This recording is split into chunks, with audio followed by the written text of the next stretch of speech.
Seconde partie. Il faut choisir un camp, puisque l'histoire est faite pour démontrer votre pensée. Quelle est votre pensée? Nous avons le sujet. On vit aux dépens de celui qui écoute. Mais des fois, celui qui écoute, il ne l'a pas volé quelquefois, hein. Il a quelque chose, il l'expose devant tout le monde pour faire envie, mais quand on fait envie, il y a toujours des flagorneurs qui essayent de s'approcher et d'en tirer quelque chose. Nous sommes d'accord. Les renards, les petits futés, ceux qui savent y faire, qui savent tourner le compliment, ils ne sont pas priés. Mais comment t'es beau, mais comment t'es intelligent, etc. Ce beau fromage, quelle merveille, tu as de la chance, toujours pour en avoir un goût. On pourrait presque excuser les renards. Et puis, il y a les pauvres gens naïfs qui se font avoir par des paratineurs.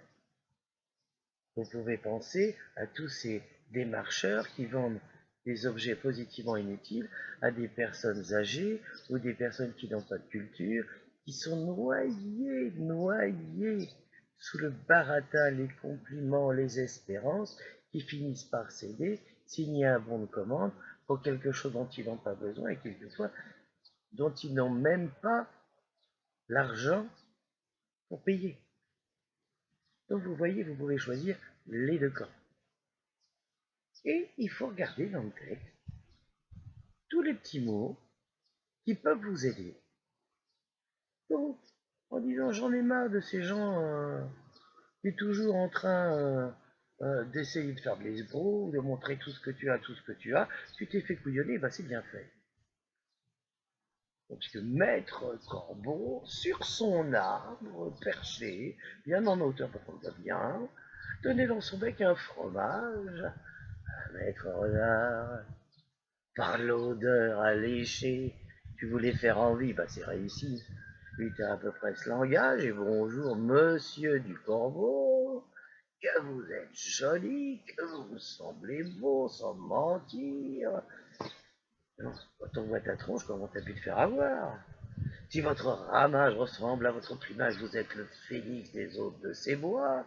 Je te rappelle que tu chantes faux.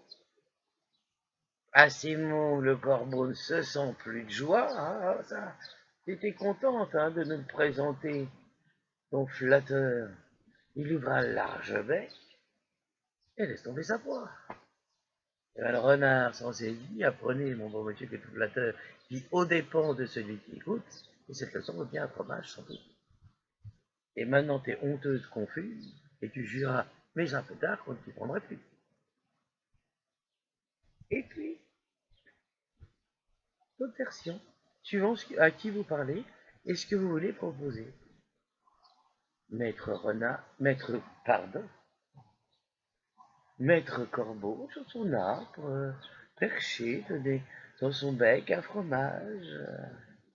Maître Renard, par l'odeur alléchée du dort, à peu près ce langage et bonjour, monsieur du Corbeau, que vous êtes joli, que vous me semblez beau, sans mentir. Si votre ramage ressemble à votre plumage, vous êtes le phénix des hôtes de ces bois. À ces mots, le corbeau ne se sent plus de joie. Pour montrer sa belle voix, il ouvre un large bec et laisse tomber sa proie. Le renard s'en saisit et dit apprenez que tout flatteur est au dépend de celui qui écoute. Cette leçon vaut bien un fromage, sans doute. Et le corbeau, honteux et confus, jura, mais un peu tard, qu'on ne l'y prendrait plus. Voilà, vous avez un exemple de comment dire une femme, dans quel sens, et nous trouverons des petits moments de diction à perfectionner au fur et à mesure de nos vidéos. Et je pense, la prochaine fois, vous parlez des personnages. Qu'est-ce qu'un personnage? Voilà. Je vous dis au revoir et à très vite.